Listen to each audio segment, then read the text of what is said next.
Pemirsa, kami hadirkan informasi di mana Badan Nasional Penanggulangan Bencana melakukan tinjauan udara di bagian timur hingga tenggara Gunung Merapi. Ya. Kita langsung saja informasi terbaru dari rekan kami, ada Kurnia Amal yang saat ini akan mengabarkan bagaimana dengan kondisi terkini di Sumatera Barat. Amal, apa saja informasi yang bisa Anda sampaikan dari Kabupaten Tanah Datar? Sila Safira dan juga pemirsa TV One, untuk saat ini fokus pencarian dari 13 orang yang masih dinyatakan hilang di Kabupaten Tanah Datar ini akan dilakukan sekitar pada pukul 8 pagi waktu Indonesia bagian Barat. Adapun pemirsa, saat ini jumlah pengungsi sendiri ini lebih dari 2.000 pengungsi yang harus mengungsi karena memang rumah-rumah dari para korban terdampak ini mengalami kerusakan yang cukup parah. Bukan hanya pengungsi yang rumahnya ini terdampak, namun warga yang berada di zona merah ini juga harus mengungsi karena memang trauma dan juga ketakutan ini masih ada, sehingga pada malam hari para warga ini mengungsi dan pagi hari ini beraktivitas seperti biasa.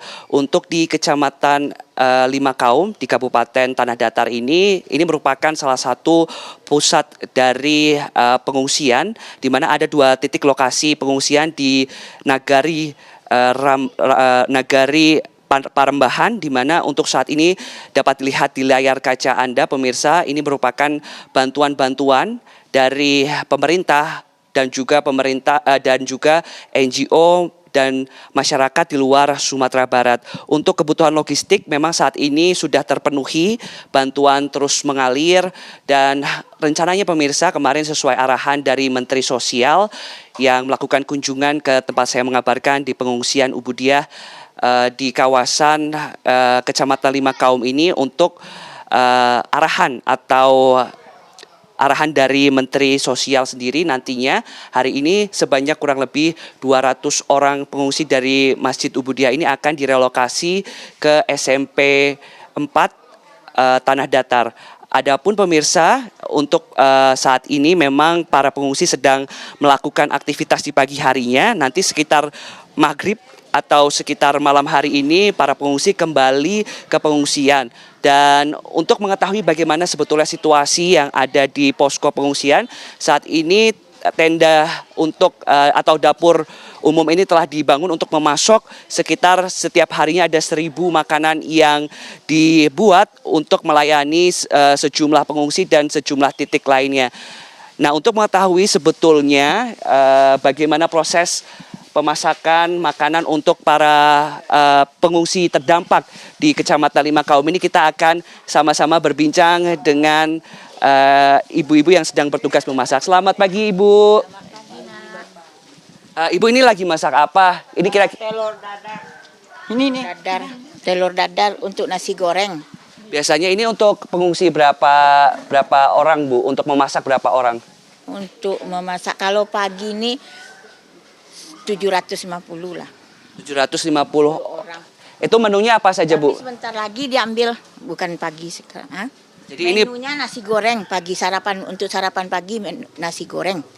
Oke, baik, Bu, selamat bertugas kembali.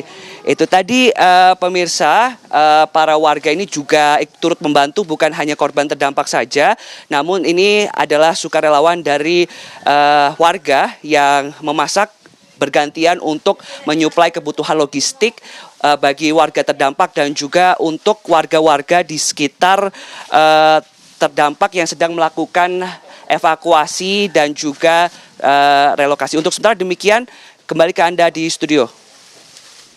Baik, terima kasih Kurnia Amal, informasi langsung dari Kabupaten Tanah Datar, Sumatera Barat. Selamat bertugas kembali dan jaga kesehatan juga ya Amal di sana. Ya. Pemirsa, ini bencana juga terjadi ya, salah satunya di Kalimantan Timur, di mana banjir juga cukup Oh, tinggi parah di sana sampai ketinggiannya. mencapai 4 meter, Iya. bahkan sampai ke atap rumah warga. Tapi masih banyak warga juga bertahan di lantai 2 rumah mereka. Iya. Nah, masih ingin bertahan di situ dan ini membuat para petugas gabungan juga berusaha untuk mengevakuasi mereka. Agak sedikit kewalahan ya ketika untuk proses evakuasi juga ya. Oke. Pemirsa, usai sudah kebersamaan kita ya di program Apa Kabar Indonesia Pagi. Mewakili kru yang bertugas, saya Sira Safira. Saya Alfa Tauhid, pamit undur diri. Beton bukan sembarang beton, beton disusun di rumah si Iwan. Terima kasih yang sudah nonton. Pantengin berita hanya di TV One. Cakep. Selamat pagi. Pak.